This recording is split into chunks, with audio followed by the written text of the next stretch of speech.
അപ്പോ നമ്മൾ ഇന്ന് ക്ലാസ് 10ലെ ഫിസിക്സ് ചാപ്റ്റർ 5 നമ്മൾ നോക്കുന്നത് ഇലക്ട്രിക് എനർജി കൺസംഷൻ കൺസർവേഷൻ പാഠം. Electric energy our friend in every home, അല്ലെ? നമ്മുടെ വീട്ടിലെല്ലാം എന്തുണ്ട്? ഇലക്ട്രിസിറ്റി ഉണ്ട്.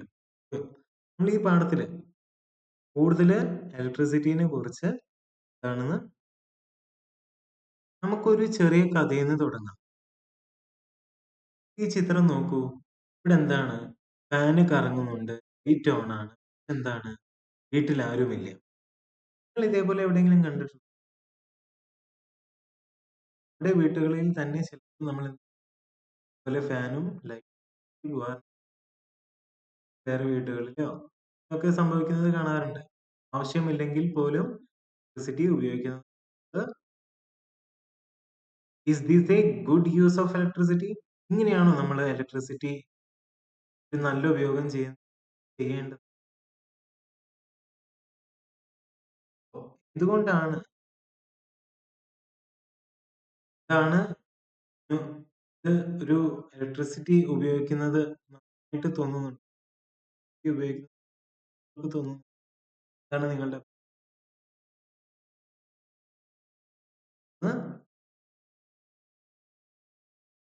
ഇനി നമുക്ക് ഇലക്ട്രിക് എനർജി, ഇതിലൊക്കെ ഇലക്ട്രിക് എനർജി തന്നെയല്ലേ ഉപയോഗിക്കുന്നത്?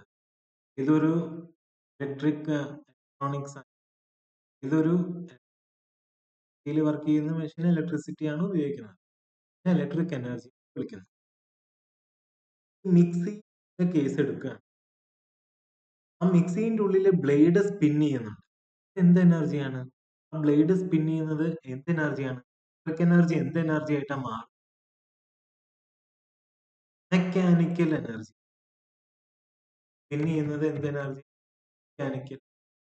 അതേപോലെ തന്നെ മിക്സിയില് സൗണ്ട് ഉണ്ടാകുന്നുണ്ട്.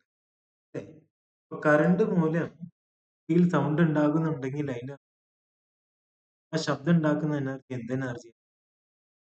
Sound energy. അടുത്തത്, ഈ കുറെ നേരം കഴിഞ്ഞാൽ എന്ത് സംഭവിക്കും? അതിന് ചൂടുണ്ടാവും. അതെന്ത് എനർജിയാണ് ചൂടുണ്ടാക്കുന്നത്? Heat energy. ഹീറ്റ് എനർജി നോക്കിയാലോ ശരിയാണോ? ഇനി ശരിക്ക് മിക്സിയിൽ ഈ പറയുന്ന 3 സംഭവങ്ങൾ ഉണ്ടാവുന്നുണ്ടെങ്കിൽ കൂടി നമുക്ക് ഉപകാരമുള്ളത് ഏതാണ്? ആദ്യത്തെയാണ്. മെക്കാനിക്കൽ എനർജിയാണ് നമുക്ക് ആവശ്യമുള്ളത്. ഈ സൗണ്ട് ഉണ്ടാവണതോ ഹീറ്റ് ഉണ്ടാവുന്നതോ നമ്മുടെ ആവശ്യമേ ഇല്ല. ആവശ്യമുള്ള എനർജിയിലേക്ക് മാറ്റുന്നതാണ് നമ്മൾ മെയിൻ ആയിട്ട് അതിന്റെ യൂസ് ആയിട്ട് കാണുന്നത്. പ്രധാനപ്പെട്ട എനർജി നമ്മൾ കാണുന്നത്. അങ്ങനെയാണെങ്കിൽ വാട്ട് ഈസ് ദ മെയിൻ? എല്ലാ അപ്ലയൻസിനും എന്താണ് ഒരു പ്രധാനപ്പെട്ട ഒരു ജോലിയുണ്ട്, അവർ നിർവഹിക്കേണ്ട ഒരു ജോലിയാണ്. Useful energy form is what we call effect of electric. Effect of electric current നമ്മൾ ഉദ്ദേശിക്കുന്നത് അതുകൊണ്ടുള്ള ഉപയോഗം. ആ ഒരു അപ്ലയൻസ് ഏത് എനർജി എടുത്തിട്ടാണ് നമുക്ക് ഉപകാരപ്പെടുന്നത്, അതാണ് നമ്മുടെ എഫക്റ്റ് ഓഫ് ഇലക്ട്രിക് പറയുന്നത്. ഇപ്പോ നമ്മൾ ഇലക്ട്രിക് കെറ്റിൽ കണ്ട് വെള്ളമൊക്കെ ചൂടാക്കി വെക്കാനായി സംഭവമാണ് ഇലക്ട്രിക് കെറ്റിൽ. അതെന്താ ചെയ്യുക? ചൂടാക്കി വെക്കണം. ചൂടാക്കി വെക്കാനായിട്ട് ഇലക്ട്രിക് എനർജിനെ എന്താക്കി? ഹീറ്റ് ആക്കി മാറ്റും. ഈ ഒരു എഫക്റ്റിന് എന്ത് ഹീറ്റിംഗ് എഫക്റ്റ് എന്ന്.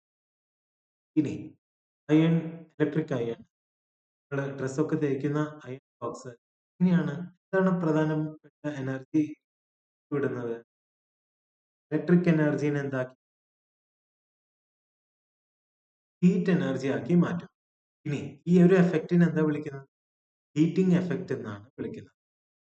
അതേപോലെ തന്നെ ഇലക്ട്രിക് ഫാൻ. ഇലക്ട്രിക് ഫാൻ എന്ന് പറയേണ്ട ആവശ്യമില്ല. എല്ലാ ഫാനുകൾ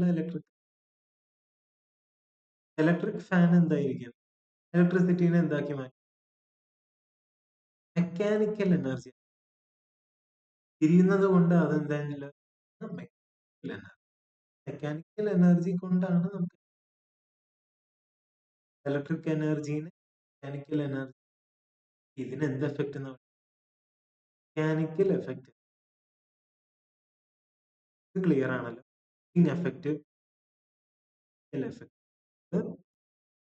ഓക്കെ, നമ്മൾ feeling the heat. Joule heating എന്ന് പറഞ്ഞാൽ അല്ലെങ്കിൽ ഓമിക് ഹീറ്റിംഗ് എന്ന് പറഞ്ഞാൽ the process where the passage of an electric current through a conductor produces heat. ഒരു ഇലക്ട്രിക് കറന്റ് ഒരു കണ്ടക്ടറിലൂടെ പാസ് ചെയ്യുമ്പോൾ അവിടെ ഒരു ഹീറ്റ് ഉണ്ടാകുന്നുണ്ടെങ്കിൽ ഇതിനെയാണ് നമ്മൾ ജൂൾ ഹീറ്റിംഗ് അല്ലെങ്കിൽ ഓമിക് ഹീറ്റിംഗ് എന്ന്. ഓക്കെ ആണോ? ഇനി നിങ്ങൾക്ക് ഒരു എണ്ണം പറയാൻ പറ്റുമോ? ഒരു അപ്ലയൻസിന്റെ പേര് പറയാൻ പറ്റുമോ ഒരു എഫക്ട് ഉപയോഗിക്കുന്നത്? One appliance this effect. ഈ ജൂൾ ഹീറ്റിംഗ് അല്ലെങ്കിൽ ഓമിക് ഹീറ്റിംഗ് കിച്ചണിലത്തെ അപ്ലയൻസ് പറയാൻ പറ്റും. ചിത്രത്തിൽ കാണാനുണ്ട് ഒരു ടോസ്റ്റർ അല്ലേ? ഒരു ബ്രെഡ് ടോസ്റ്റ് ചെയ്യാനാണെങ്കിലും എന്ത് സംഭവിക്കും? ബ്രെഡ് ഇതിന്റെ ഉള്ളിലിടും, ആ ഒരു ഇത് പ്രസ് ചെയ്യും, എന്തോ ചൂടായിട്ട് മാറും. അതെന്ത് സംഭവിക്കും? ഇലക്ട്രിക് എനർജിനെ ഹീറ്റ് ആക്കി മാറ്റുന്നത്. ഉൾഭാഗമാണ് കാണിക്കുന്നത്. ഇലക്ട്രിക് എനർജിനെ ഹീറ്റ് ആക്കി മാറ്റും. ഇനി വേറെ ഏതെങ്കിലും പറയാൻ പറ്റുമോ? ചിത്രത്തിൽ കാണും ഇലക്ട്രിക് കെറ്റിൽ. നേരത്തെ പറഞ്ഞത് ഇലക്ട്രിക് കെറ്റിൽ ഇതെന്താ ചെയ്യുന്നത്? ഇലക്ട്രിസിറ്റിനെ ചൂടാക്കുക തന്നെ ചെയ്യും. ഇനി നമ്മുടെ ഈ ചാപ്റ്ററിലത്തെ star of the show heating കോയിലിനെ കുറിച്ചാണ് നമ്മൾ നോക്കുന്നത്. അപ്പോ ഹീറ്റിംഗ് അപ്ലയൻസിന്റെ ഉള്ളിൽ എന്ത് കാണാൻ പറ്റും? ഏതൊരു ഹീറ്റിംഗ് അപ്ലയൻസ് എടുത്തോ, ഇപ്പൊ നിങ്ങൾ നോക്കിയേ, ഇവിടെ കണ്ടു അയൺ ബോക്സ് ഉണ്ട്, ഇവിടെ ഹീറ്റർ ഉണ്ട്. ഇതിന്റെ എല്ലാത്തിന്റെ ഉള്ളിൽ എന്തുണ്ട്? ഒരു ഹീറ്റിംഗ് എലമെന്റ് ഉണ്ട് അല്ലെ? ഈ ഒരു ഹീറ്റിംഗ് എലമെന്റ് ആണ് എന്ത് ചെയ്യുന്നത്? ആ ഒരു വസ്തുവിനെ ചൂടാക്കുന്നത്. അപ്പോ it's usually made of super material called nichrome. Nichrome എന്ന് പറഞ്ഞ മെറ്റീരിയൽ കൊണ്ടാണ് ആ ഒരു വസ്തു, ഇപ്പൊ അയൺ ബോക്സിലായാലും ഹീറ്ററിലായാലും ഒക്കെ എന്താണ് ഉപയോഗിച്ചിരിക്കുന്നത്? നിക്രോം എന്ന് പറയുന്ന ഒരു സംഭവമാണ്. നിക്രോം എന്ന് പറഞ്ഞ ഒരു മെറ്റീരിയൽ ആണ് ഉപയോഗിച്ചിരിക്കുന്നത്. അപ്പൊ ഒരു ക്വസ്റ്റ്യൻ ഇതാണ്, what properties would a good heating material need? ഒരു നല്ല ഹീറ്റിംഗ് മെറ്റീരിയലിന് എന്തെല്ലാം പ്രോപ്പർട്ടീസ് ആണ് ആവശ്യമുണ്ടാവേണ്ടത്? അത് പെട്ടെന്ന് മെൽറ്റ് ആവാൻ പാടുമോ പെട്ടെന്ന്? ഇപ്പൊ നിക്രോം എന്ന് പറയുന്നത് പെട്ടെന്ന് മെൽറ്റ് ആയി കഴിഞ്ഞാൽ നമുക്ക് ഉപയോഗിക്കാൻ പറ്റും? ഇല്ല. പിന്നെ പെട്ടെന്ന് തുരുമ്പ് പിടിക്കാൻ പാടുമോ? ഇല്ല. അപ്പൊ എന്തൊക്കെയാണ് ഒരു നല്ല പ്രോപ്പർട്ടീസ് വേണ്ടത്? ഒരു ഗുഡ് ഹീറ്റിംഗ് മെറ്റീരിയലിന് എന്തൊക്കെ നല്ല പ്രോപ്പർട്ടീസ് ആണ് ആവശ്യമായിട്ട് വരുന്നത്? ഒന്ന് ആലോചിച്ച് നോക്കൂ. എന്തൊക്കെയായിരിക്കാം ഒരു നല്ല ഹീറ്റിംഗ് മെറ്റീരിയലിന്? എന്തൊക്കെ നല്ല പ്രോപ്പർട്ടീസ് വേണം? എന്തെല്ലാം പ്രോപ്പർട്ടീസ് ഉണ്ടെങ്കിലാണ് അതൊരു നല്ല ഹീറ്റിംഗ് മെറ്റീരിയൽ ആവാൻ പറ്റുക? അതിനു മുമ്പ് നിക്രോമിന്റെ അവസ്ഥ എന്താണെന്ന് നോക്കാം. ഇപ്പൊ നിക്രോമിന്റെ അവസ്ഥ എന്താണ്? സൂപ്പർ പവേഴ്സ് ഓഫ് നിക്രോം അല്ലെ? നിക്രോമിന്റെ പവർ എന്താ? ഹൈ റെസിസ്റ്റിവിറ്റി ആണ്. ഹൈ റെസിസ്റ്റിവിറ്റി എന്ന് പറഞ്ഞാൽ എന്താ ഉദ്ദേശിക്കുന്നത്? It acts like electrical friction generating lots of heat as current passes through അല്ലെ? കറന്റ് പാസ് ചെയ്യുമ്പോൾ എന്ത് ചെയ്യും? ആ ഇലക്ട്രിസിറ്റിനെ തടയും. ഇലക്ട്രിസിറ്റിനെ തടയുമ്പോഴാണ് എന്ത് സംഭവിക്കുന്നത്? നന്നായി തടയുന്നത് കൊണ്ടാണ് എന്ത് സംഭവിക്കുന്നത്? ഇലക്ട്രിസിറ്റിനെ തടയുന്നതിന്റെ ഭാഗമായിട്ട് എന്തുണ്ടാകുന്നു? ചൂടുണ്ടാകുന്നു. പിന്നെ അടുത്ത പ്രോപ്പർട്ടി ഹൈ ഓക്സിഡേഷൻ റെസിസ്റ്റൻസ് അല്ലെ? It doesn't get damaged by oxygen at high temperature. ഇത്ര ഹൈ ടെമ്പറേച്ചർ ഉണ്ടായിട്ടും കൂടിയും ഓക്സിജൻ വന്നു കഴിഞ്ഞാൽ എന്ത് സംഭവിക്കില്ല? നിക്രോമിന് ഒരു ഡാമേജും സംഭവിക്കില്ല. എന്ന് വെച്ചാൽ അതിന്റെ അർത്ഥം എന്താ? തുരുമ്പ് പിടിക്കില്ല. No rusting. ഓക്കെ. ഇനി stays red hot. Nichrome red hot ആയിട്ടാണ് ഉണ്ടാവുക. It can glow and produce heat for a long time without melting. Melt ചെയ്യാണ്ട് തന്നെ കുറെ നേരം എന്ത് ചെയ്യാൻ പറ്റും? ഗ്ലോ ചെയ്യാനും ഹീറ്റ് പ്രൊഡ്യൂസ് ചെയ്യാനും പറ്റും കുറെ അധികം നേരം. അതുകൊണ്ട് തന്നെ എന്താണ്? Very durable. ഡ്യൂറബിൾ എന്ന് പറഞ്ഞാൽ കുറെ അധികം കാലം നിലനിൽക്കും. ഇതൊക്കെയാണ് മൂന്നെണ്ണം. എന്താണ്? High resistivity, high oxidation resistance, stays red hot. ഈ 3 പ്രോപ്പർട്ടീസ് ആണ് പ്രധാനമായിട്ടും നിക്രോമിനുള്ളത്. ഇനി നമ്മൾ നോക്കാൻ പോകുന്നത് എന്തെല്ലാം ഫാക്ടേഴ്സ് ആണ് ഹീറ്റിനെ കൺട്രോൾ ചെയ്യുന്നത് എന്നാണ്. ഇപ്പൊ ഹീറ്റിനെ നമുക്ക് എന്ത് ചെയ്യാം? ഒരു സയന്റിസ്റ്റ് ജെയിംസ് പ്രെസ്കോട്ട് ജോൾ എന്ന് പറയുന്ന ഒരു സയന്റിസ്റ്റ് വണ്ടർ അടിച്ചിരിക്കുകയായിരുന്നു. എന്താണ്? What can I change to make the wire produce more or less heat? ഒരു വയറ് കൂടുതൽ അല്ലെങ്കിൽ കുറവ് ഹീറ്റ് എനിക്ക് ഇഷ്ടത്തിനനുസരിച്ച് കൂടുതൽ അല്ലെങ്കിൽ കുറഞ്ഞ ഹീറ്റ് ഉണ്ടാക്കാൻ ഞാൻ എന്തെല്ലാം മാറ്റങ്ങൾ വരുത്തിയാലാണ് ആ വയർ അങ്ങനെ ചെയ്യാം എന്ന് അയാൾ ചിന്തിച്ചിരിക്കുകയായിരുന്നു. അപ്പോ മുമ്പത്തെ ഒരു എക്സ്പെരിമെന്റ്, ഇപ്പൊ ഈ ചിത്രത്തിൽ കാണിച്ചിരിക്കുന്ന എക്സ്പെരിമെന്റ് ടെക്സ്റ്റ് ബുക്കിൽ പറയുന്നുണ്ട് അല്ലേ? എന്തെല്ലാം കാരണങ്ങളാണ് ഹീറ്റിനെ കൺട്രോൾ ചെയ്യുന്ന ഫാക്ടേഴ്സ്? ആദ്യത്തത് എന്താന്ന് നോക്കിയാലോ? ആദ്യത്തത് കറണ്ട് അല്ലെ? കറണ്ട് ഇല്ലാണ്ട് ഈ പറയുന്ന ഇലക്ട്രിക് അപ്ലയൻസിലൊന്നും എന്ത് ഉണ്ടാവുന്നില്ല? ഹീറ്റ് ഉണ്ടാവുന്നില്ല. കറണ്ടിലൂടെയാണ് നമുക്ക് കറണ്ട് ഒരു കാരണമാണ് ഹീറ്റിനെ കൺട്രോൾ ചെയ്യുന്നത്. അപ്പൊ കറണ്ട് കൂടി കഴിഞ്ഞാൽ ഹീറ്റ് കൂടും, കറണ്ട് കുറഞ്ഞു കഴിഞ്ഞാൽ ഹീറ്റ് കുറയും അല്ലെ? നമ്മൾ നേരത്തെ നോക്കിയിട്ട് റെസിസ്റ്റ് ചെയ്യുന്നത് കൊണ്ട്, ആ ഹീറ്റിനെ റെസിസ്റ്റ് ചെയ്യുന്നത് കൊണ്ടല്ലേ, അല്ല ആ കറണ്ടിനെ റെസിസ്റ്റ് ചെയ്യുന്നത് കൊണ്ടല്ലേ ഹീറ്റ് ഉണ്ടാകുന്നത്. ഇനി അടുത്തത് എന്തായിരിക്കും ഫാക്ടർ? അടുത്ത ഫാക്ടർ എന്തായിരിക്കും ഹീറ്റിനെ കൺട്രോൾ ചെയ്യുന്നത്? യെസ്, റെസിസ്റ്റൻസ് അല്ലെ? കറണ്ട് ഉണ്ടെങ്കിൽ എന്ത് വേണം? റെസിസ്റ്റൻസ് വേണം. അപ്പൊ കറണ്ട് ഉണ്ടെങ്കിൽ റെസിസ്റ്റൻസ് ഉള്ളത് കൊണ്ടാണ് എന്ത് സംഭവിക്കുന്നത്? ഹീറ്റ് ഉണ്ടാവുന്നത്. അപ്പൊ കറണ്ട് വേണം, റെസിസ്റ്റൻസ് വേണം. പിന്നെ മൂന്നാമത്തെ ഒരാൾ ആരാണ്? ആരായിരിക്കും? Yes, time. എത്ര സമയം? സമയം ഇതിലൊരു ഘടകമാണ് ഹീറ്റിന്. എത്ര സമയം കൂടുന്നോ അത്രയും ഹീറ്റ് കൂടാൻ ചാൻസ് ഉണ്ട് അല്ലേ? അപ്പൊ കറണ്ട്, റെസിസ്റ്റൻസ്, ടൈം, ഈ 3 ഫാക്ടേഴ്സ് ആണ് ഹീറ്റിനെ കൺട്രോൾ ചെയ്യുന്നത് എന്ന് നമുക്ക് പറയാം. എന്തൊക്കെയാണ്? Current, resistance, time. ഈ 3 ഫാക്ടേഴ്സ് ആണ് ഹീറ്റിനെ കൺട്രോൾ ചെയ്യുന്നത്. അപ്പോ ജൂൾസ് ലോ ഓഫ് ഹീറ്റിംഗ് എന്ന് പറയുന്നത് എന്താണ്? അപ്പൊ ജൂൾ, നമ്മൾ നേരത്തെ പറഞ്ഞ സയന്റിസ്റ്റ് ആയ ജൂൾ എന്ത് ചെയ്തു? ഇതെല്ലാം കൂടിയിട്ട് ഒരൊറ്റ സിമ്പിൾ പവർഫുൾ ഫോർമുല കണ്ടുപിടിച്ചു. എന്താണ്? Heat equal to I square R T. ഇവിടെ ഐ സ്ക്വയർ എന്ന് പറഞ്ഞാൽ എന്താണ്? കറണ്ട് ആണ്. ഓക്കെ, എച്ച് എന്ന് പറയുന്നത് ഹീറ്റ്. ഹീറ്റ് എന്തിലാണ് അളക്കുക? ജൂൾസിൽ. Heat equal to I square. I square എന്ന് പറഞ്ഞാൽ ഐ എന്ന് പറഞ്ഞാൽ എന്താണ്? കറണ്ട്. ആംബിയറിലാണ് കറണ്ടിന്റെ വാല്യൂ ഇവിടെ എഴുതേണ്ടത്. Current I square. പിന്നെന്താണ്? ആർ. ആർ എന്ന് പറഞ്ഞാൽ എന്താണ്? റെസിസ്റ്റൻസ്.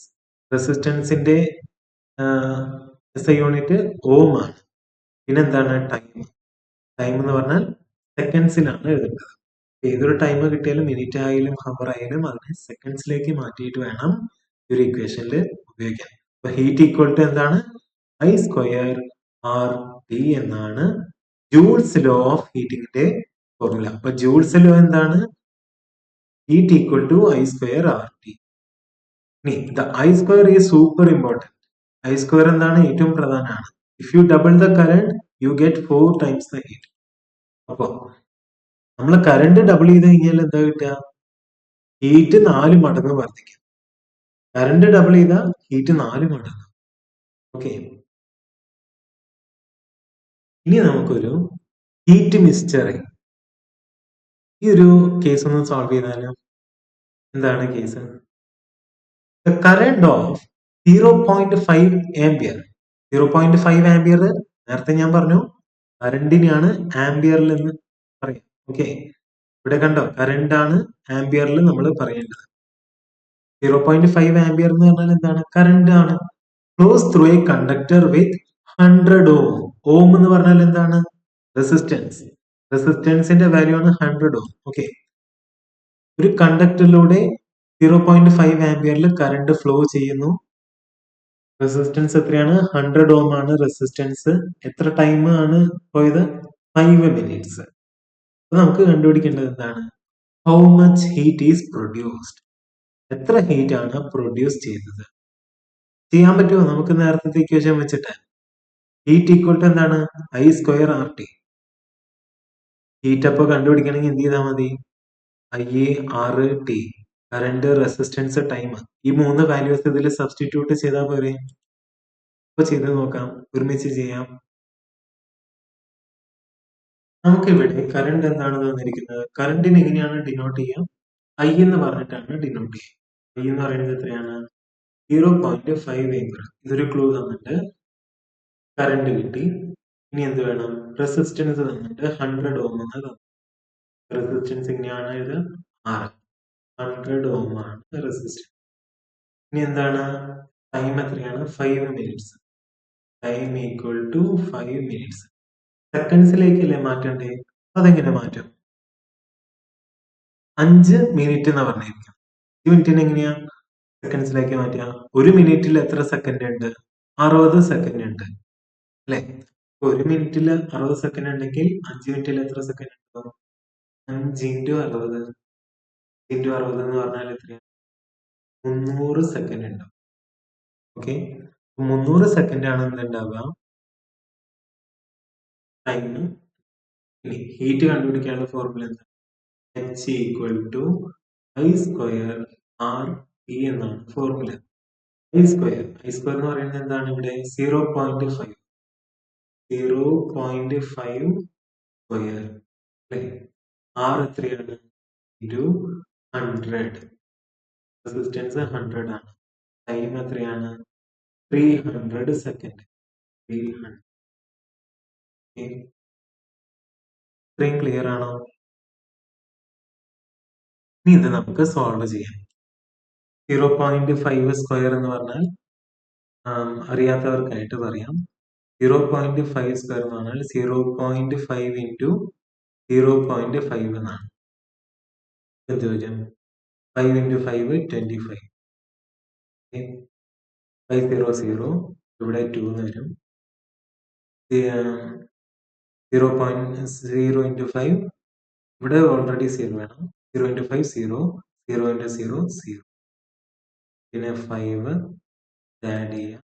5 2 0. ഇനി 2 പ്രാവശ്യം ഇൻറ്റു ചെയ്തത് എത്ര ഡെസിമൽ പ്ലേസ് നീങ്ങിയിട്ടുണ്ടായിരുന്നു? ഒരു ഡെസിമൽ പ്ലേസ് നീങ്ങിയിട്ടുണ്ട്.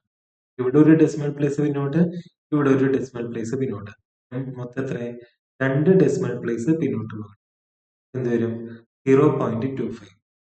അതാണ് ഇവിടെ വരും. 0.5 സ്ക്വയർ എന്ന് പറഞ്ഞാൽ 0.25 ഇൻറ്റു 100 ഇൻറ്റു 300. 100 ഇൻറ്റു 300 എത്രയാണ്? ഇവിടെ 0.25 ഇൻറ്റു 100 ഇൻറ്റു 300. 300ന്റെ കൂടി ഈ 2 സീറോസ് ആഡ് ചെയ്താൽ പറയും എന്ത് കിട്ടും? 30,000. 0.25 ഇൻറ്റു 30,000. 0.25 എങ്ങനെ എഴുതാം? 25/100 എന്ന് എഴുതിക്കോടെ.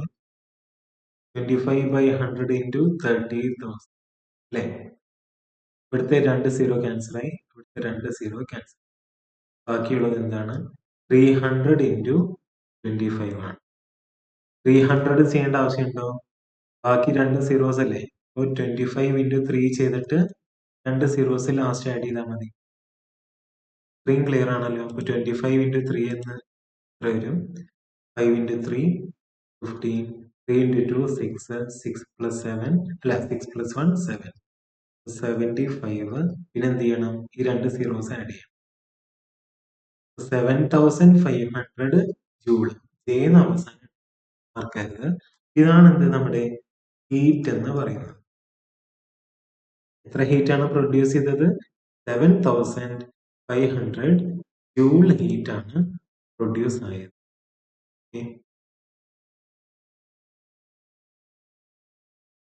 ഇവിടെ കാണാം നമ്മൾ ഇത് ഇപ്പോൾ ചെയ്ത സ്റ്റെപ്പ്. ക്ലോസ് തന്നിട്ടുണ്ടായിരുന്നു 0.5 ആംപിയർ, റെസിസ്റ്റൻസ് 100 ഓം, പിന്നെ ടൈം 300 സെക്കൻഡ്സ്. ഫോർമുല ഓർത്ത് വയ്ക്കുക, H equal to I square R T. എന്നിട്ട് ഫോർമുലയിൽ സബ്സ്റ്റിറ്റ്യൂട്ട് ചെയ്തു. സോൾവ് ചെയ്തപ്പോൾ നമുക്ക് 7500 ജൂൾ ആണ് ഇനിയിപ്പോ നിങ്ങൾ ചെയ്യണം, അടുത്തൊരു ചോദ്യം തരും, അത് നിങ്ങൾ ചെയ്യണം. 60 സെക്കൻഡ് സമയത്തിനുള്ളിൽ ചെയ്യണം. ഓക്കെ, വളരെ ഈസിയാണ്. ഓക്കെ, പെട്ടെന്ന്. എന്താണ് ചോദ്യം? ഒരു ആംപിയർ കറണ്ട് നേരത്തെ 0.5 ആയിരുന്നല്ലോ, 0.5 ആയിരുന്നല്ലോ. 0.5 ആംപിയറിന് പകരം 1 ആംപിയർ ആയിട്ട് തന്നു കറണ്ട്. ബാക്കിയെല്ലാം സെയിം തന്നെ. റെസിസ്റ്റൻസ് 100 ഓം, ടൈം 300 സെക്കൻഡ്സ്. ഇനി ഇതിന്റെ ഹീറ്റ് കണ്ടുപിടിക്കാമോ? കറണ്ട് 0.5 മാറി 1 ആംപിയർ ആയി മാറി. ഹീറ്റ് കണ്ടുപിടിക്കാമോ? ഹീറ്റ് എങ്ങനെയാ വരിക കണ്ടുപിടിക്കാൻ? 1 സ്ക്വയർ ഇൻറ്റു 100 ഇൻറ്റു 300 അല്ലേ? 1 സ്ക്വയർ ഇൻറ്റു 100 ഇൻറ്റു 300 എന്താ വരിക? 100 ഇൻറ്റു 300 എത്രയാണ്? 30,000 അല്ലേ? 30,000 ഇൻറ്റു 1 എന്ന് പറഞ്ഞാൽ എന്താണ് വരിക? 30,000 തന്നെ. 30,000 കറക്റ്റ് അല്ലേ? ഇത് കറക്റ്റ് ആണ്. ഓക്കെ, അപ്പൊ നേരത്തെ ഹീറ്റിനേക്കാളും 4 ഇരട്ടി വലിപ്പല്ലേ 30,000 എന്ന് പറയുന്നത്. നേരത്തെ ഹീറ്റിനേക്കാളും 4 ഇരട്ടി, 4 മടങ്ങ് കൂടുതലാണ് എന്ത്? ഈ ഹീറ്റ്. അതിന്റെ അർത്ഥം എന്താ? കറണ്ട് ഡബിൾ ആയി കഴിഞ്ഞാൽ 0.5ന്റെ ഡബിൾ ആണ് എന്ത്? 1. കറണ്ട് ഡബിൾ ആയി കഴിഞ്ഞാൽ ഹീറ്റ് എന്താവും? 4 ഇരട്ടി ഡബിൾ ആവുന്നു, 4 ഇരട്ടി വലുതാവുന്നു പറഞ്ഞല്ലോ. അതിനൊരു എക്സാമ്പിൾ ആണത്. ഇനി നമുക്ക് ഓംസ് ലോ എന്താന്ന് ഓർത്തെടുക്കാം. നമുക്ക് കറണ്ടും റെസിസ്റ്റൻസും അറിയില്ലെങ്കിൽ എന്താ ചെയ്യാം? അല്ലെ, നമുക്ക് കറണ്ടും അറിയില്ല, റെസിസ്റ്റൻസും അറിയില്ല. അങ്ങനെയാണെങ്കിൽ എങ്ങനെയാ ഹീറ്റ് കണ്ടുപിടിക്കാം? അതിനൊരു വഴിയാണ് ഓംസ് ലോ. ഓംസ് ലോ എന്തായിരുന്നു? ഓംസ് ലോ പറയുന്നത് V ഈക്വൽ ടു IR എന്നാണ് ഓംസ് ലോ പറയുന്നത്. ഇത് നിങ്ങൾ ഒരു ട്രയാങ്കിൾ ആയിട്ട് ഇങ്ങനെ പഠിച്ചിട്ടുണ്ടാകാൻ ചാൻസ് ഉണ്ട്. V ഇവിടെ വരും, IA പിന്നെ R. എന്താന്ന് വെച്ചാൽ V കണ്ടുപിടിക്കണമെങ്കിൽ V പൊത്തി പിടിക്കും. അപ്പൊ ബാക്കിയുള്ളത് എന്താ? IR. V equal to IR എന്ന് കിട്ടും. I കണ്ടുപിടിക്കണമെങ്കിലോ എന്ത് വരും? I ഈക്വൽ ടു I പൊത്തി പിടിക്കുക, അപ്പൊ എന്ത് വരും? V ബൈ R എന്ന് വരും. R കണ്ടുപിടിക്കണമെങ്കിലോ R പൊത്തി പിടിക്കുക, എന്ത് വരും? V ബൈ I എന്ന് വരും. അപ്പൊ voltage, current, resistance,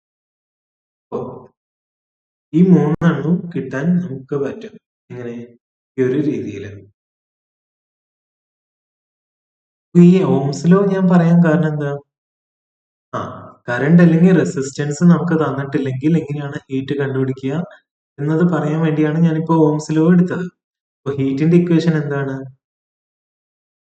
ഹീറ്റിന്റെ equation H equal to I square RT. ഇതാണല്ലോ ഹീറ്റിന്റെ equation. H equal to I square RT. അങ്ങനെയാണെങ്കിൽ നമുക്ക് ഇപ്പോ ഏതറിയില്ല എന്ന് വിചാരിക്കാം. കറണ്ട് അറിയില്ല എന്ന് വിചാരിക്കാം. കറണ്ട് അറിയില്ലെങ്കിൽ നമുക്ക് വോൾട്ടേജും പിന്നെ ഓംസ് ലോയിലത്തെ വോൾട്ടേജും റെസിസ്റ്റൻസും വെച്ച് എങ്ങനെ ചെയ്യാൻ പറ്റും? കറണ്ട് നമുക്കറിയില്ല. അപ്പോ നമുക്കറിയാത്തത് ഏതാണ്?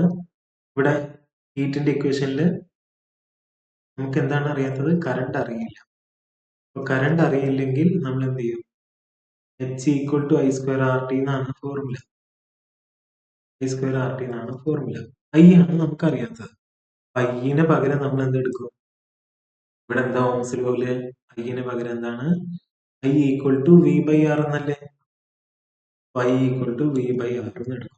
ഇവിടെ H ഈക്വൽ ടു I സ്ക്വയറിന് പകരം എന്തായിട്ടും? I-ക്ക് പകരം V by R. V by R ഇവിടെ സ്ക്വയർ ഉണ്ടല്ലോ, ഹോൾ സ്ക്വയർ RT എന്ന് വരും. എന്ത് വരും? V by R whole square. V by R whole square എന്ന് പറഞ്ഞാൽ V square by R square. പിന്നെ ഇവിടെ ഇൻറ്റു R ഉണ്ട്, ഇൻറ്റു I. ഇനി ഇവിടെ R ഉണ്ട്, ഇവിടെ R സ്ക്വയർ ഉണ്ട്. ഈ സ്ക്വയർ കട്ടായില്ലേ? ഈ ആറും കട്ടാവും, ഈ സ്ക്വയറും കട്ടാവും. മനസ്സിലാക്കി തരാം. V square by R square എന്ന് പറഞ്ഞാൽ R ഇൻറ്റു R എന്നാണ്, ഇൻറ്റു R ഇൻറ്റു T. അപ്പൊ മുകളിലുള്ള ആറും താഴെയുള്ള ഒരു ആറും കട്ടാവും. പിന്നെ ബാക്കി എന്തുണ്ട്? ഒരു ആറ് മാത്രം. v² r ഇൻറ്റു ടി എന്ന് വരില്ലേ? ഇതാണ് എന്ത്? കറണ്ട് അറിയില്ലെങ്കിൽ ഈ ഒരു ഫോർമുല വെച്ച് ചെയ്യാവുന്ന. ഇനി അതേപോലെ തന്നെ നമുക്ക് റെസിസ്റ്റൻസ് ആണ് അറിയാത്തത്. റെസിസ്റ്റൻസ് അറിയില്ലെങ്കിൽ എന്ത് ചെയ്യും? h equal to I²RT. Ohm's law വെച്ചിട്ട് എന്താണ്? റെസിസ്റ്റൻസ് ആണ് അറിയാത്തത്. റെസിസ്റ്റൻസിന്റെ ഫോർമുല എന്താണ്? ഒരു ട്രയാങ്കിൾ വരച്ചു, റെസിസ്റ്റൻസിന്റെ ഫോർമുല ഇത് കണ്ടുപിടിക്കണം. ഇത് പൊത്തി പിടിക്കുക. അപ്പൊ എന്ത് വരും? റെസിസ്റ്റൻസ് ഈക്വൽ ടു V/I എന്ന് വന്നു. ഓക്കെ, നമുക്ക് റെസിസ്റ്റൻസ് അറിയില്ലെങ്കിൽ എന്ത് ചെയ്യണം? വോൾട്ടേജും കറണ്ടും വെച്ചിട്ട് കണ്ടുപിടിക്കാൻ പറ്റും. വോൾട്ടേജ്, കറണ്ട്, ടൈം വെച്ച് കണ്ടുപിടിക്കാൻ പറ്റും. എന്ത് ചെയ്താൽ മതി? ഈ ആറിന്റെ പകരം എന്ത് കൊടുക്കുക? V/I എന്ന് കൊടുക്കാം. ഇവിടെ I² എന്ന് വരും. കറണ്ട് അറിയാം, റെസിസ്റ്റൻസ് ആണ് അറിയാത്തത്. അപ്പോൾ റെസിസ്റ്റൻസിന് പകരം V/I എന്ന് വരും ഇൻറ്റു ടൈം. ഇവിടെ I² എന്ന് പറഞ്ഞാൽ എന്താണ്? I ഇൻറ്റു I എന്നല്ലേ? Into V/I into T. അടിയിലത്തെ ഐയും ഈ ഐയും ക്യാൻസൽ ആയിട്ട് എന്ത് വരും?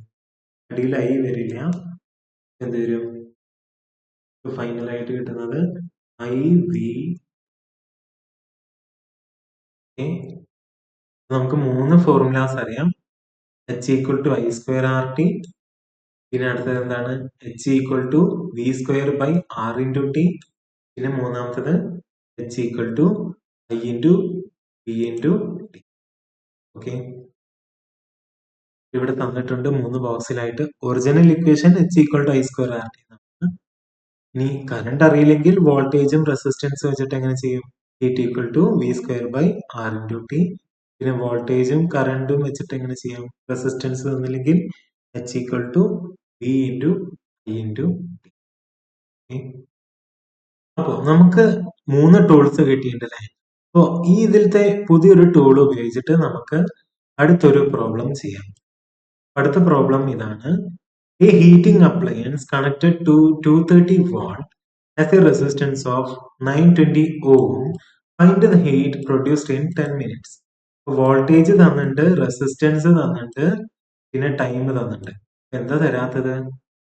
കറണ്ട് ആണ് തരാത്തത്. കറണ്ട് തന്നില്ലെങ്കിൽ ഏത് ഫോർമുല ഉപയോഗിക്കുക? h equal to V²/R into T അല്ലേ? Equal to V²/R into T എന്നുള്ള ഫോർമുല ഉപയോഗിച്ചാൽ മതി. കറണ്ട് തന്നിട്ടില്ലെങ്കിൽ അല്ലേ? അത് ചെയ്യാം, ഒപ്പം ചെയ്യാം. അപ്പൊ കറണ്ട് തരാത്തോണ്ട് എന്താണ് formula? h equal to V²/R into T എന്നാണ് ഫോർമുല. അപ്പൊ വോൾട്ടേജ് എത്രയാന്നാ പറഞ്ഞിരിക്കുന്നത്? 230 വോൾട്ട് എന്നാ പറഞ്ഞിരിക്കുന്നത്. വോൾട്ടേജ് തന്നിരിക്കുന്ന ക്ലോസ് ആദ്യം എടുത്ത് എഴുതാം. Voltage equal to 230 watt. പിന്നെ അടുത്തത് ഏതാണ്? റെസിസ്റ്റൻസ്. റെസിസ്റ്റൻസ് എത്രയാണ് തന്നിരിക്കുന്നത്? 920 ohm. Resistance equal to 920 ohm. പിന്നെ ടൈം എത്രയാണ് തന്നിരിക്കുന്നത്? ടൈം തന്നിരിക്കുന്നത് 10 മിനിറ്റ്സ്. 10 മിനിറ്റ്സിനെ സെക്കൻഡ്സിലേക്ക് മാറ്റണമല്ലോ. അതെങ്ങനെ മാറ്റും? ഒരു മിനിറ്റിൽ 60 സെക്കൻഡ്സ് ആണ്. 10 മിനിറ്റില് 10 ഇൻറ്റു 60 600 സെക്കൻഡ്സ് എന്ന് വരും. 600 സെക്കൻഡ്. അപ്പൊ V² എന്ന് പറഞ്ഞാൽ 230 square by resistance 920 ohm into time എത്രയാണ്? 600. ഓക്കെ, 230 സ്ക്വയർ ഞാൻ കാണുന്നില്ല. പകരം എന്ത് ചെയ്യുന്നു? 230 ഇൻറ്റു 230 എന്ന് എഴുതാലോ. 230 സ്ക്വയറിനെ എനിക്ക് ഇങ്ങനെയും എഴുതിക്കോടെ. 230 ഇൻറ്റു 230 ബൈ 920 ഇൻറ്റു 600 എന്ന് എഴുതി. ഇവിടുത്തെ 0 ക്യാൻസലായി, ഇവിടുത്തെ 0 ക്യാൻസൽ. ഇനി ബാക്കിയുള്ളത് എന്താണ്? 92 ഉണ്ട്, 23യും ഉണ്ട്. 23യില് 92 വരുമോ? നോക്കി നോക്കിയാലോ. 23 ഇൻറ്റു 4 എത്രയാ വരിക? 23 ഇൻറ്റു 4 4 3 is 12, 2 4 is 8, 92. 23 ഇൻറ്റു 4 എന്ന് പറഞ്ഞാൽ 92 ആണ്. ഒരു കാര്യം ചെയ്യാം, ഈ 0 ക്യാൻസൽ ചെയ്യുന്നതിന് പകരം എന്ത് ചെയ്യാം, അടിയിലത്തെ 0യും 23ന്റെ അടുത്ത 0യും ക്യാൻസൽ. കുഴപ്പമില്ലല്ലോ. 23നെ കണക്ട് ചെയ്ത് 1 എന്ന് എഴുതി, 92നെ കണക്ട് ചെയ്ത് എങ്ങനെ എഴുതാം, 4 എന്ന് എഴുതാം. 23 into 4 92. ഇനി 4ന്റെ ടേബിളില് 23 ഉണ്ടോ? ഇല്ല. പക്ഷെ 4ഉം 600ഉം 2ന്റെ ടേബിളിൽ ഇല്ലേ? അപ്പൊ 4ഉം 600ഉം എടുക്കാം, 2ന്റെ ടേബിളിൽ എടുക്കാം. 2 3 6 0 0 300 എവിടെ വരും? 2 എത്രയില് പോകും? 4ല് 2ല്. 300 by 2. 300 by 2 എന്ന് പറഞ്ഞാൽ ഇത് 2 വൺസില് പോകും. 300 2ല് എത്രയില് പോകും? 150. ഇനി നമുക്ക് കാണേണ്ടത് എന്ത് മാത്രമാണ്? 230 into 1. 230 into 150 കണ്ടാൽ മതിയാകും. 230 into 150 കാണേണ്ട ആവശ്യമില്ല. 23 into 15 കണ്ടാലും മതിയില്ലേ? 5 3 is 15, 5 2 is 10, 11, 3 1s 3, 2 1s 2, 5 plus 0 9, 3 plus 1 4, 2 plus 1 3, 345 എന്ന് കിട്ടി. ആൻസർ ഈ രണ്ട് സീറോസും കൂടി ആഡ് ചെയ്യണം. 34,500 ജൂൾ എന്നാണ് ആൻസർ തരിക. നമ്മുടെ ആൻസർ കറക്റ്റ് ആണോ എന്ന് നോക്കിയാലോ? യെസ്, 34,500 ജൂൾ എന്നാണ് ആൻസർ വരിക. ഓക്കെ, അപ്പൊ നമ്മൾ ഈ ഒരു പ്രോബ്ലം ചെയ്യാൻ പഠിച്ചു. നമ്മൾ ഇന്നത്തെ ക്ലാസ്സിൽ എന്തൊക്കെയാ പഠിച്ചത്? പ്രധാനമായിട്ടും ഇലക്ട്രിസിറ്റി ട്രാൻസ്ഫോം ചെയ്യുന്നത് നമ്മൾ പഠിച്ചു. ഒരു ഇലക്ട്രിസിറ്റി ഹീറ്റ് ആയിട്ട് ട്രാൻസ്ഫോം ചെയ്യാം, ലൈറ്റ് ആയിട്ട് മാറാം, സൗണ്ട് ആയിട്ട് മാറാം, അല്ലെ? അപ്പൊ അത് നമ്മൾ പ്രധാനമായിട്ടും നോക്കി. ഒരു ഇലക്ട്രിസിറ്റി, ഒരു എനർജി, ഇലക്ട്രിക് എനർജീനെ പല എനർജി ആയിട്ട് കൺവേർട്ട് ചെയ്യാൻ പറ്റുമെന്ന് നമുക്ക് മനസ്സിലായി. പിന്നെ പ്രധാനമായിട്ട് പഠിച്ചത് എന്താ? ജൂൾ ഹീറ്റിംഗ് എന്താന്ന് പഠിച്ചു. ജൂൾ ഹീറ്റിംഗ് എന്ന് പറയുന്നത് is when current creates heat. Current heat ഉണ്ടാക്കും, എപ്പോഴാണോ കറണ്ട് ഹീറ്റ് ഉണ്ടാക്കുന്നത് അതിനെയാണ് ജൂൾ ഹീറ്റിംഗ് എന്ന് പറയുന്നത്. പിന്നെ നമ്മൾ പഠിച്ചു നിക്രോം എന്താണ്. നിക്രോം എന്ന് പറയുന്നത് എന്താണ്? ഒരു സൂപ്പർ മെറ്റീരിയൽ ആണ്. എന്തിനു വേണ്ടി? ഹീറ്റിംഗ് കോയിൽസിലെല്ലാം യൂസ് ചെയ്യുന്നതിന് വേണ്ടി. അയൺ ബോക്സിലായിക്കോട്ടെ, അതിലൊക്കെ എന്താണ്? നിക്രോം ആണ് ഉപയോഗിക്കുന്നത്. പിന്നെ നമ്മൾ പഠിച്ചത് ഹീറ്റ് ഡിപ്പെൻഡ് ചെയ്യുന്നത് 3 ഫാക്ടേഴ്സിനെയാണ്. ഒന്ന് current, resistance R, time small letter t. ഇനി നമ്മുടെ മാസ്റ്റർ ഫോർമുല എന്തായിരുന്നു? H equal to I square RT. ഇനി നിങ്ങൾ അടുത്ത പാർട്ടിലേക്ക് പോകുന്നതിന് മുമ്പ് നിങ്ങൾ ഇതൊന്ന് ആലോചിക്കാം. Where can we see Joule's law in action in our homes? നമ്മുടെ വീടുകളിൽ ജൂൾസ് ലോ സംഭവിക്കുന്ന വസ്തുക്കൾ ഏതൊക്കെയാണ്? ഇപ്പൊ ഈ പറഞ്ഞ പോലെ ഇസ്തിരി പെട്ടി, പിന്നെ ടോസ്റ്റർ, ഹീറ്റർ, അല്ലെ? ഇതെല്ലാം ഒരു എക്സാമ്പിൾ ആണ്. ഇത് കൂടാതെ വേറെ എന്തെങ്കിലും നിങ്ങളുടെ വീട്ടില് ജൂൾസ് ലോ പ്രകാരം എന്തെങ്കിലും നടക്കുന്നുണ്ടോ ഒന്ന് നിരീക്ഷിച്ച് നോക്കാം. പിന്നെന്താണ്? How can knowing this help us save electricity? ഇത് മനസ്സിലാക്കി കഴിഞ്ഞാൽ നമുക്ക് ഇലക്ട്രിസിറ്റി സേവ് ചെയ്യാൻ പറ്റുമോ? അപ്പൊ അതിനെ കുറിച്ചൊന്ന് ആലോചിച്ച് നോക്കുക. പിന്നെ what are your most curious to learn about? അടുത്തത് എന്തായിരിക്കും നിങ്ങൾ കൂടുതലും അറിയാൻ ആഗ്രഹിക്കുന്നുണ്ടാവാം ഇതുമായി ബന്ധപ്പെട്ട്? അതൊക്കെ ഒന്ന് ചിന്തിച്ച് അടുത്ത ക്ലാസ്സിൽ കാണാം. അതുവരെ വൈകിട്ട്.